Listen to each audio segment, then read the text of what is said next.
24,000 ப்ராஃபிட்னு நினைக்கக்கூடாது. இப்போ நீங்கள் நினைப்பீங்க same fuel usage same kilometre தானே, அப்போ ஏன் பாதி கூட இல்லாமல் கிடைக்குதுன்னு. பட் அதுதான் மார்க்கெட் ப்ரைஸ். மினிமம் 4,000 ஒரு நாளைக்கு சம்பாதிக்கிற மாதிரி பாருங்கள். இஎம்ஐ கட்டி முடிச்சிட்டாருன்னா ட்ரக் வேல்யூ டெப்ரிஷியேட் ஆகும்.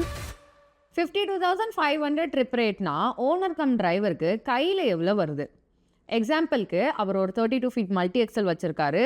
18 டன் கெப்பாசிட்டியோட அவர் சென்னை டு கோயம்புத்தூர் போகிறாருன்னு வச்சுக்கலாம். இப்போ சென்னை டு கோயம்புத்தூர் போகிறாருன்னா அவருக்கு 36,500 ட்ரிப் ரேட் கிடைக்கும். இதுவே கோயம்புத்தூர் டு சென்னைனா அவருக்கு 16,000 தான் கிடைக்கும்.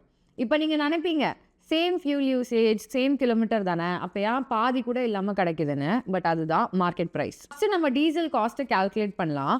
இப்போ டோட்டல் அப் அண்ட் டவுன் கிலோமீட்டரே 1000 கிலோமீட்டர் வருது. மைலேஜ் வந்து 4 கிலோமீட்டர் பர் லிட்டர் கொடுக்குது. அப்போனா டீசல் தேவைப்படுறது 250 லிட்டர்ஸ். டீசல் ப்ரைஸ் வந்து 92 rupees பர் லிட்டர். அப்படின்னா டோட்டல் டீசல் காஸ்டே 23,000 வருது. நெக்ஸ்ட் டோல் ஆவரேஜாவே 1 வேக்கு 1,200 வரும். ஸோ அப் அண்ட் டவுன் நம்ம ஒரு 2,400 வச்சுக்கலாம். அப்புறம் வழியில் போகிற செலவு ஒரு 3,000 வச்சுக்கலாம். ஏன்னா ஓனர் கம் டிரைவர்னா அவ்வளோவா செலவு பண்ண மாட்டாரு. இப்போ நம்ம டோட்டல் ரன்னிங் காஸ்ட்டை பார்த்தா தான் இது புரியும். ஃபர்ஸ்ட் வந்து டீசலுக்கு 23,000 ஆகுது. டோல் ப்ரைஸ் ஒரு 2,400, ஃபுட் பிளஸ் மிஸ்லீனியஸ் ஒரு 3,000. அப்படின்னா டோட்டல் ரன்னிங் காஸ்ட் மட்டுமே 28,400 ஆகுது. இப்போ ட்ரிப் முடிஞ்ச உடனே அவர் கையில் எவ்வளோ இருக்குன்னா டோட்டல் ட்ரிப்போட காஸ்ட் வந்து 52,500. இதில் இந்த ரன்னிங் காஸ்ட்டை மைனஸ் பண்ணால் கிராஸ் பேலன்ஸ் அவர்கிட்ட 24,100 rupees இருக்கும். ஆனால் இந்த 24,000 ப்ராஃபிட்னு நினைக்கக்கூடாது. இது ஜஸ்ட் கிராஸ் பேலன்ஸ்.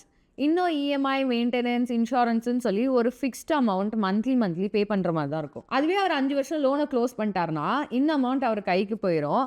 பட் இருந்தாலும் வண்டி அவ்வளோ தூரம் ஓடி நல்ல தேய்மானம் ஆனதுனால மெயின்டெனன்ஸ் அப்படி இப்படின்னு ஒரு காஸ்ட் இருக்கும். ஸோ நம்ம இது புரிகிறதுக்கு இப்போ ஒரு வெஹிக்கிள் இஎம்ஐக்கு எடுத்தாங்கன்னா மினிமம் 39 lakhs ஆகும். அதுக்கு மினிமம் இஎம்ஐயே வந்து ஒரு 60,500 வரும். ஸோ வீக்லி அவர் ரவுண்ட் ட்ரிப் 2.5 trips போனார்னா அவருக்கு வீக்லி ஏர்னிங்ஸ் மட்டுமே 60,250 rupees வரும்.